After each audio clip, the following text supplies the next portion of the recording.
you can't. No. It was solidly close right up until that 14 or the 13 talent tier stage. And then we left school for this. Just open that can. Destroyed Milkshake. Sorry, Ratzer and co. You guys just got schooled on how to stitches. That fishing hook, not fishing hook, rather the shish kebab at 16, adding a lot of value there. So I'm impressed. Very impressed.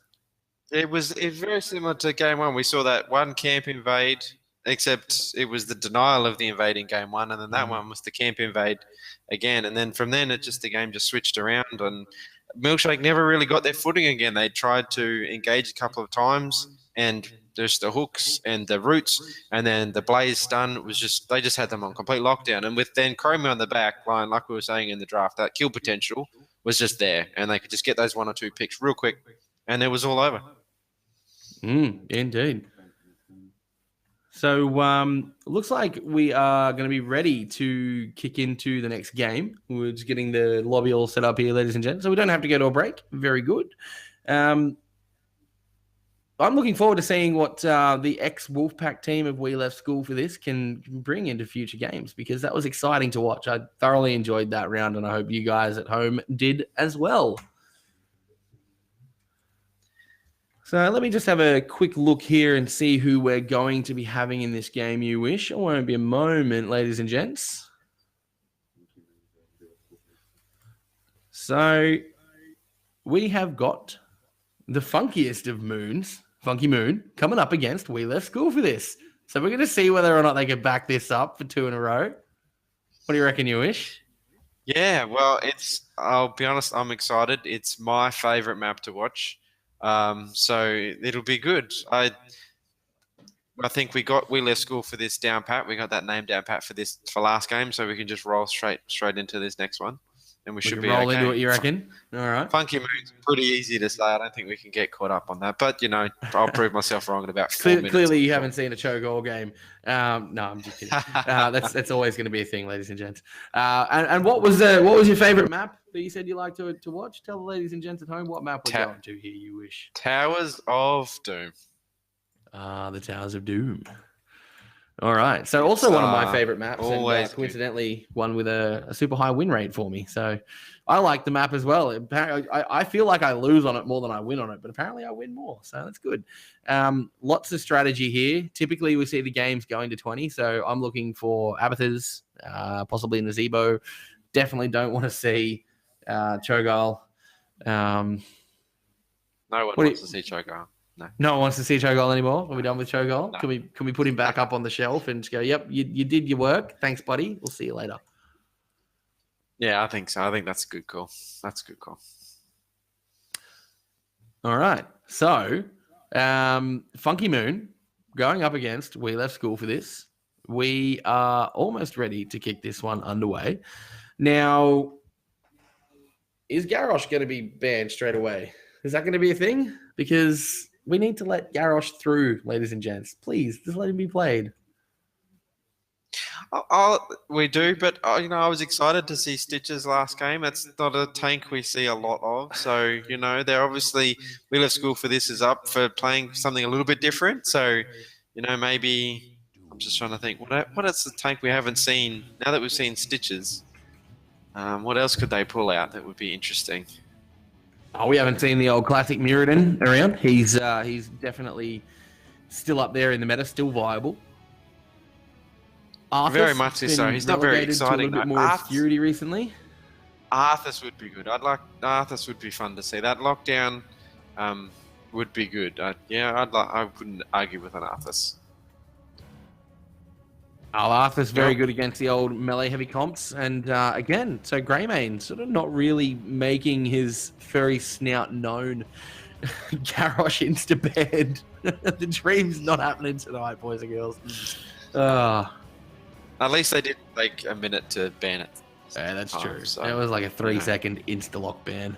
I'm I'm okay with that, but rest in pepperonis, my orange-skinned ex-Warlords of Draenor friend. What are we going to see being banned by Funky Moon? Do you think we'll see an Abathur ban? No. Okay, I'll take it back. Nope, Maiev. Okay. So, don't want to be Warden's caged into pain and death. Malf, Instalock, first pick for We Left School. So that is 3 for 3 tonight, you wish, that we've seen Malfurion first picked. If that doesn't go to show you the strength of that healer, I don't know what will. And it's almost a case of, he doesn't add or doesn't subtract the win condition or win potential for either side. He's just that bloody strong of a healer. He is. Well, the combination of the... Oh my goodness me, now I've gone completely blank.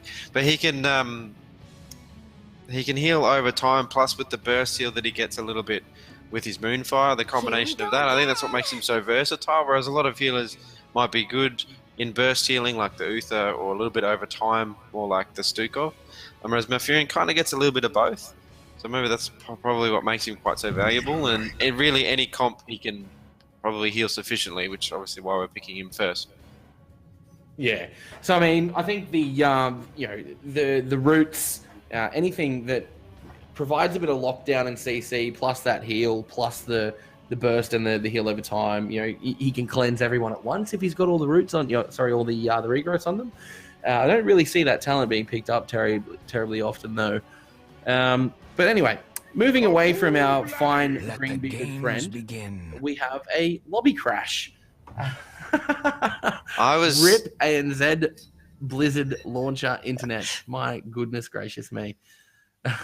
We'll get this one loaded back up for you straight away. So I think it might have been a disconnection, unfortunately. Oh dear. I was excited. Did you see the picks? I did. You got it right. You picked the tank. You said Muradin, and we got a Muradin. Well, Muradin's potential for jumping over walls, getting the stuns, doing all the things. I love a haymaker. Absolutely love seeing a gigantic wind-up punch popping someone back through into the middle of a team, and then that person just going. I love it. But we'll have to pop this one back into the lobby and continue on with that draft, boys and girls. Sorry about it. I wouldn't be playing games on the internet without disconnection issues, let's be honest. Absolutely. Now, what else was picked up there for Funky Moon? Was that a Blaze that came through? Yes, we had a Blaze Chromie was there one too. Blaze Chromie, that's right. So, I wonder who's going to be playing the Chromie. Interesting to see who's going to be on that and how they fare in their stacking and whether or not they're going to go the mounting Sands quest. Well, sorry, guys, just got something she's in my eye. Perfect for delaying the ult because it's got such range on the Dragon's Breath. So great for towers with delaying them as long as they can. Yeah, definitely. But again, Blaze. Now this is 3 for 3 from Blaze tonight as well. Yes, but he's won. Has he only won? He's only won one. Is it 50%? Is that correct? I don't think he was in the losing team on game one, wasn't he? Yeah. So UA Reno here picked him up, and then not Milkshake. Sorry, We Left School for this picked him up in the last game. Yeah. So it looks like we'll get to see Electro's Chromie, so that'll be interesting. Electro, don't go taking Mounting Sands. I was just kidding. It's what I take because I'm a noob at Chromie and I need to get my stacks up nice and quickly because I can't actually hit Qs. So just some lobby chat bants there, ladies and gents. Who do you reckon's got this, guys? I'd love to see anyone dropping some votes in the old chat. Funky Moon versus WLGTF. I don't know, whatever the acronym is. We left school for this. You know how to spell it. We were so close to getting it right. I know. I'm a little bit loopy, a little bit tired.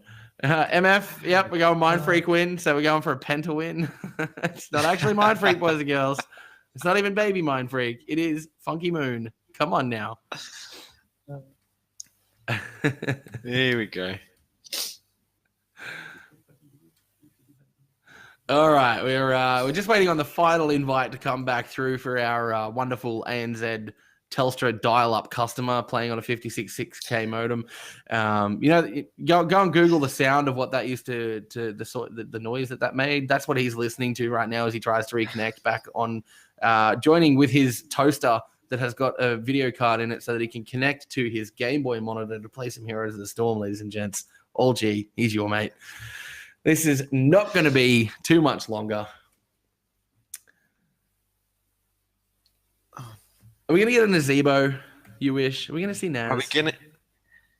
You keep asking me these hard questions about what are we going to get. We could get a Nazebo.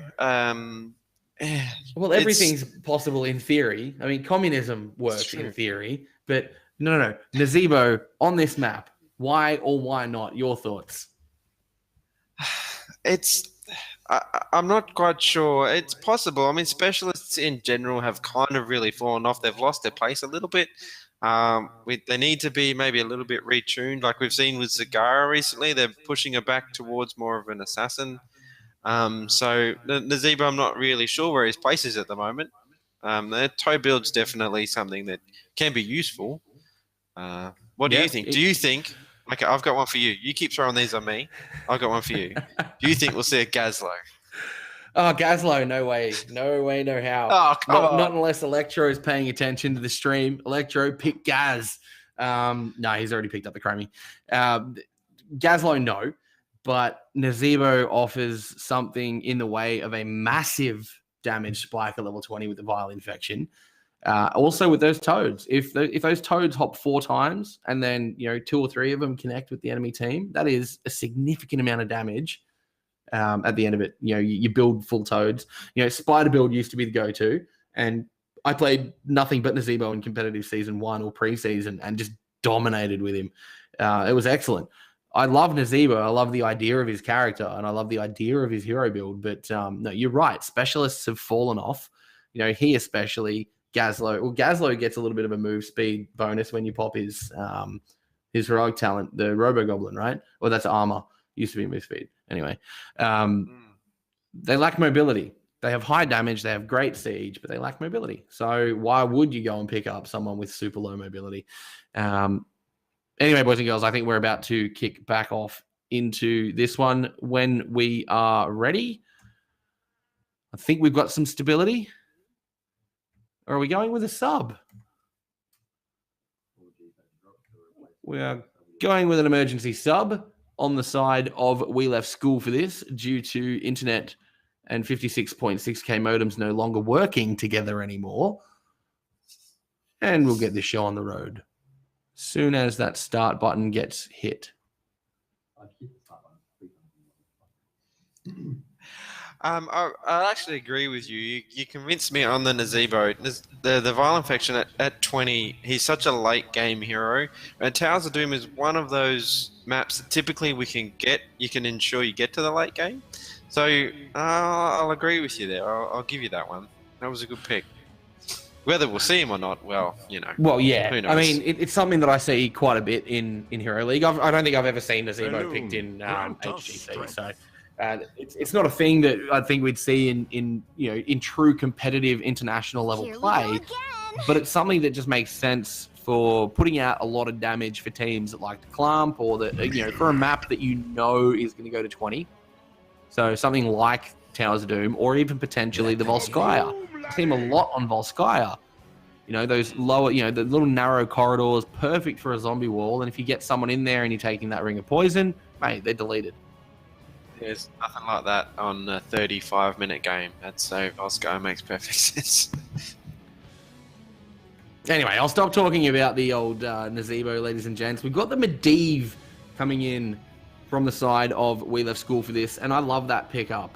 So I'm going to be looking for how quickly that Master's Touch talent's completed. If you miss one Q, you're benched. I love it, Twitch chat. That's great. Yasu bringing the value. But the Mirrodin Malfurion combo, lots of great roots, lots of great stuns. Medivh portals, so we should see a lot of people, being saved. Force of Will, bit of Arcane Explosion on that. But it comes down here, you wish, to what Funky Moon want to pick up next. It is, yeah. What are they gonna return, like what's going to be their return. A bit disappointed that we don't get the old Medivh Diablo combo. A lot of people are unsure of Diablo with his recent rework, but that's always a fun combo to see. Oh, absolutely. Dibbles is still there as a hero, just not as prolifically there as he was.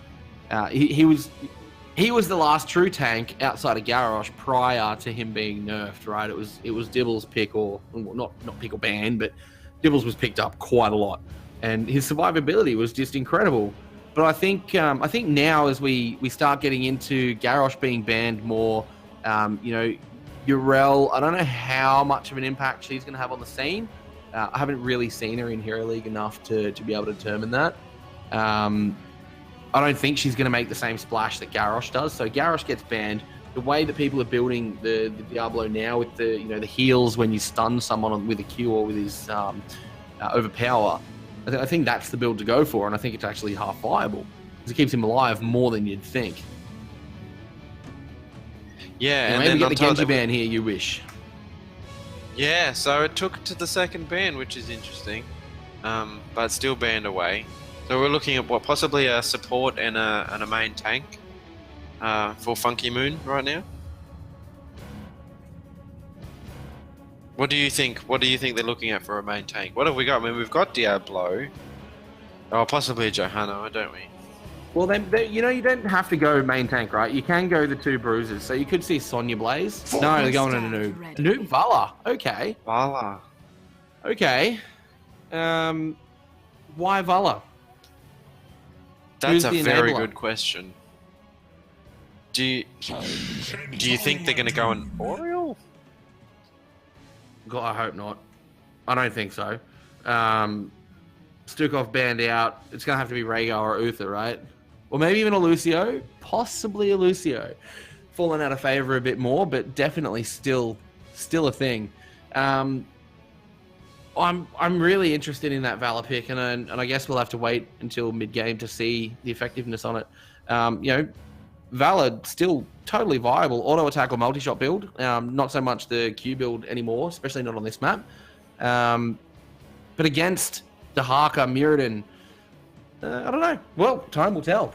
I'm keen to see. Phoenix Dahaka picked up there for the side of We Left School for this, so rounding out their composition quite nicely. Got a good global. So it's going to be 4-man rotations. Dahaka's just going to chill out there, and he's going to soak a lot of XP. So I'm looking to see a full level lead coming out by that level 10 mark if We Left School for this can get any picks. Oh, my boy Deckard.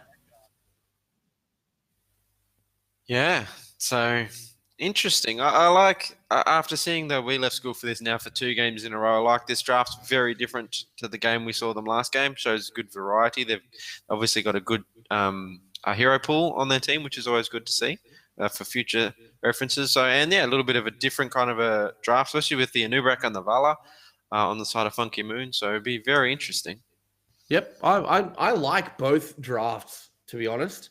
I like the pliability that Dahaka can add to his team in being able to push that solo lane out. And, even after there, Blaze leaves to go down to that bottom shrine or to contest something, he'll stay up there and he'll take another 2 minion waves. And he'll probably take a tower. Then he'll not burrow charge. He'll stalk in and boom, he's there. But conversely, I love the Deckard pick. Absolutely love the Deckard pick. Does anyone know a good Deckard build? Asking for a friend from Penta. I love it. The Anubarak, great engage. Doesn't have the base spell armor anymore, though. So, what's his viability like? But the Vala, interesting.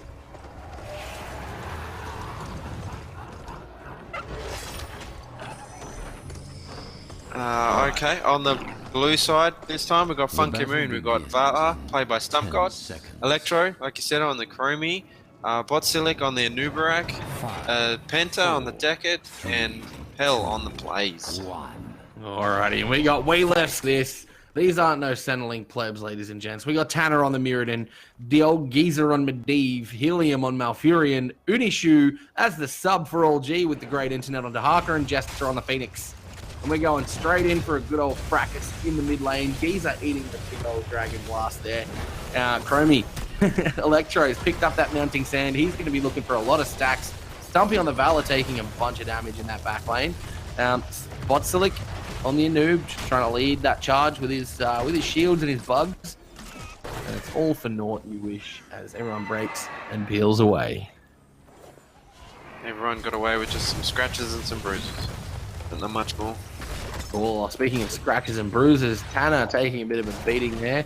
So was Botsilic, doing what he does best, being the cyber arc that he is. Stumpy, loving those potions coming out from Penta in that back line. Botsilic eating a lot more damage here at the moment. Big old Stormbolt coming out from Tanner. These are interesting little melees that we're having here. Just a little damage coming off the back of either of them. Yeah, very backwards and forwards, just taking some pokes at each other while they rotate. Just keeping each other honest. Keeping each other honest, indeed. I love that saying. Both teams taking their camps at a similar time. Tanner on the mirror, and he's going for an engage, gets time trapped. Electro building up some of those stacks. Tanner's going to jump in. They're going to contest this shrine, and Uberak dives in, gets the pop up. We are going to see a Malfurion just walking away. Bala gets cleaned up. Good night, Princess. Sweet dreams. And Uberak goes down as well. So Dahaka brush stalking in to secure that camp and secure that second kill in a 2-for-0 trade. Yeah, there's that value, like we were saying, of that Dahaka. Just the ability to rush stalk. All of a sudden, it's not a 4v4, it's a 4v5. And the Phoenix just cleaning up, killing that Valor nice and early in the kill, and then getting the Uberak because he just got body blocked in there. Yep, gets that that extra range off his phase bomb autos. Just managed to pick up Stumpy there. So unfortunate. We got 18 stacks on the Arcane Rift for the Master's Touch talent for Medivh. We got 20 stacks for Electro using the hacks with the mounting sand. Interesting start here, getting some quest stacks a lot. Vala is going to be in a bit of trouble if Jester gets a slow. Dodges that Stormbolt, however, and now the fight is going to turn. Deckard dropping his old scroll of sealing. Botsilic just trying to put the pressure on there, but unfortunately going to disengage.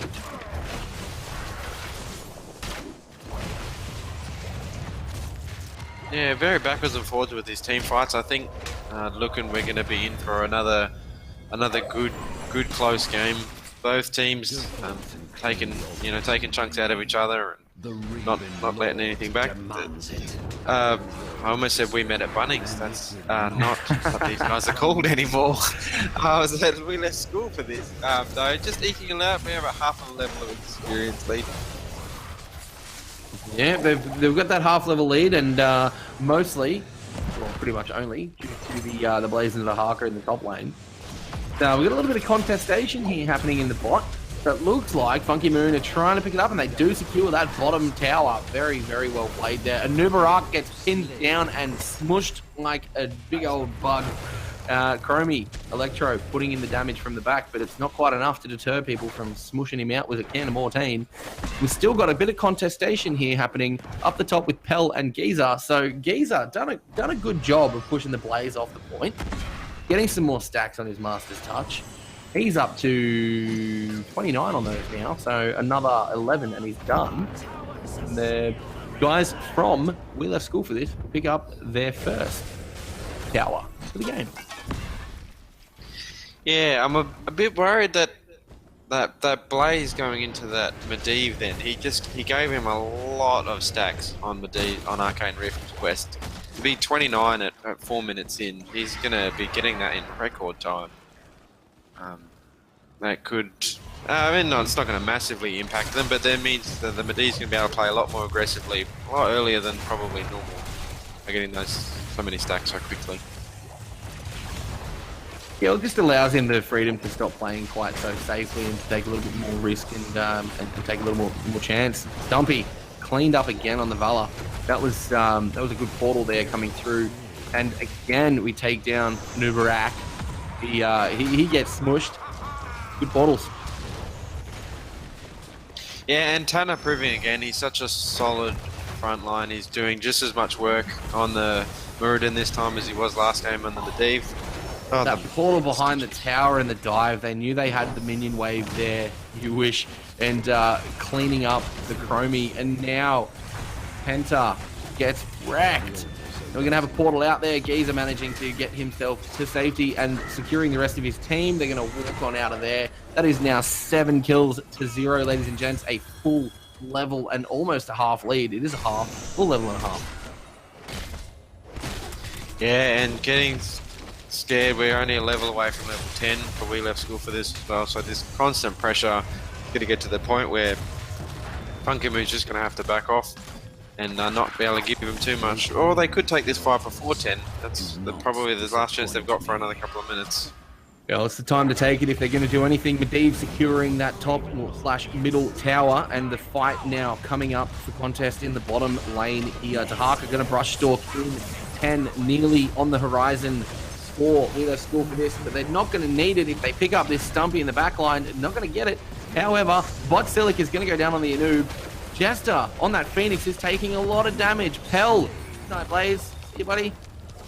That's a 2-for-0 trade, and this is going to be another 2 towers coming out before we left school for this. 10 coming online. Are we going to get a Haymaker? That's what I want to see. No, we get some Polybomb from Medivh and Avatar. Easy letting me down. I think the Haymaker could have almost been the win more button. He's been all over Stumpy in the back line. If he could have the Dwarf tossed in and then Haymaker back into the rest of the team, but they haven't really needed to do that so far. So going the safer, slightly more not as fun option. Conventional yet effective, and that's okay. Look, everyone's entitled to their own choices, as wrong as they are. If you wish, that's totally fine.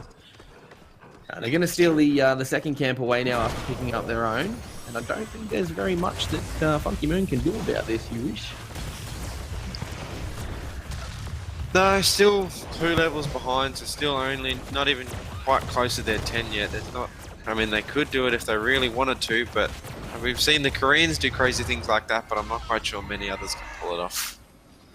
Oh, yes, the Korean and somewhat the Chinese teams as well. They do some really, really funky stuff, especially with players like Rich on their sides. I mean, they can do whatever they want, right? Rich kill you. That's true.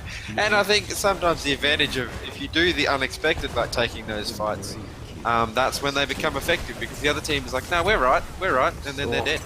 The Polybomb onto the Valor there just completely shut down her ability to vault away, and I'm pretty sure that's what Stumpy was relying on, but did not help. Turned into a sheep. You don't get to vault. You just walk around and go, meh. As a lot of our Kiwi friends would know, hey Cub. And they've taken the bot tower now. So we left school for this, having a commanding lead in this game. 2 levels up and 10 kills with zips coming from the side of Funky Moon. You wish this is looking a little bit more one-sided than we'd anticipated.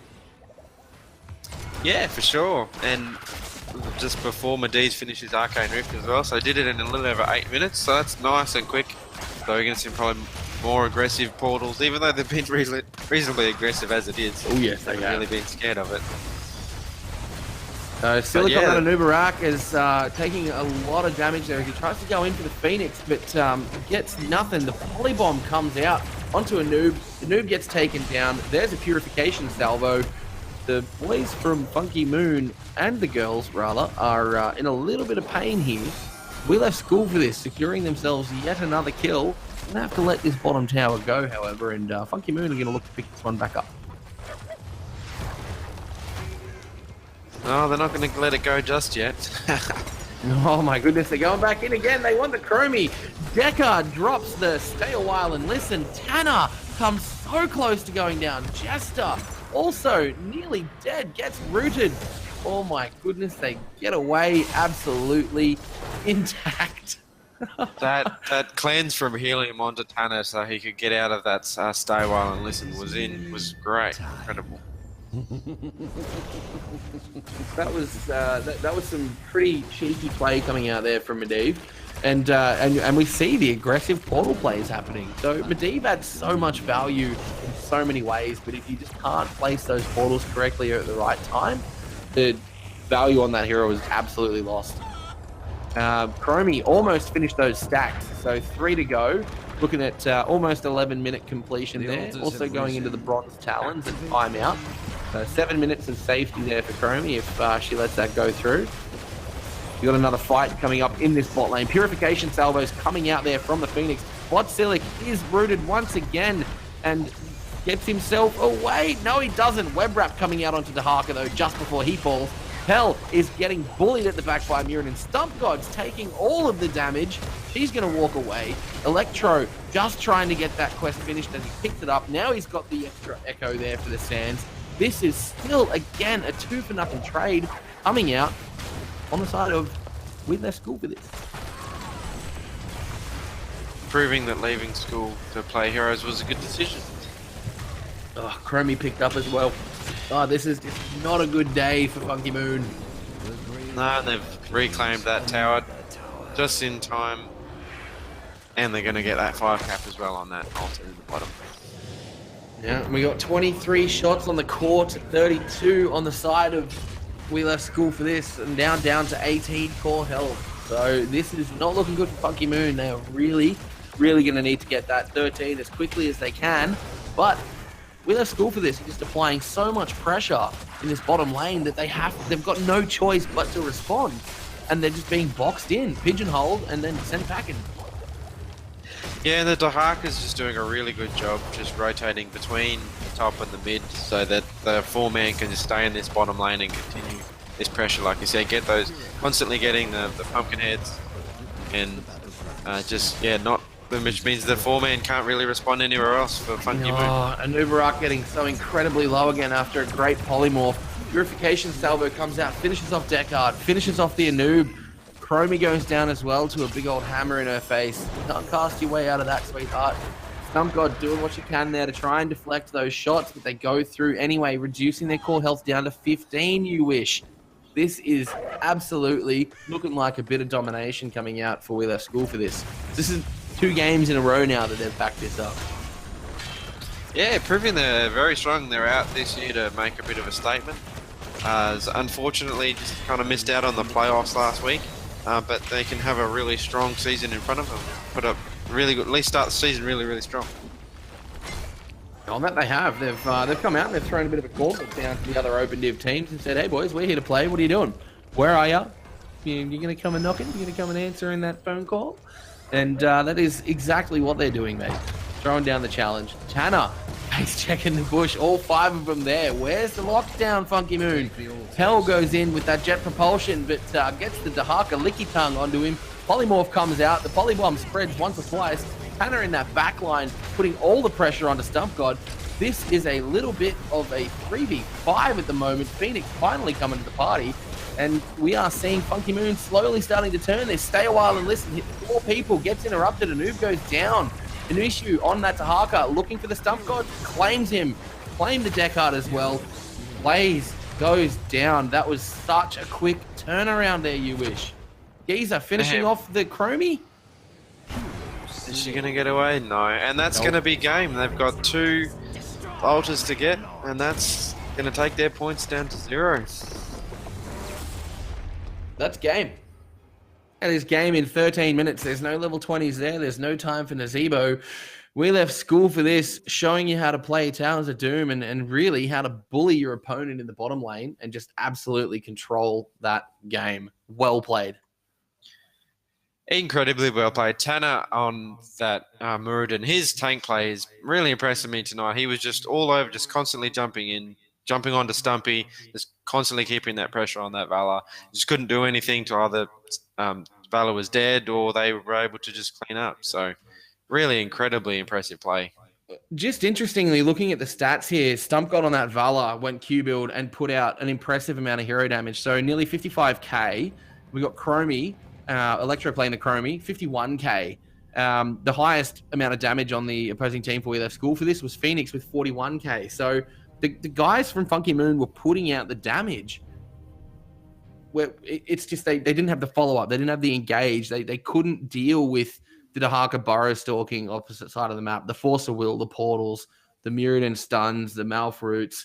It was really, really well played there by We Left School for this. But the guys from Funky Moon, lots of damage, lots of class.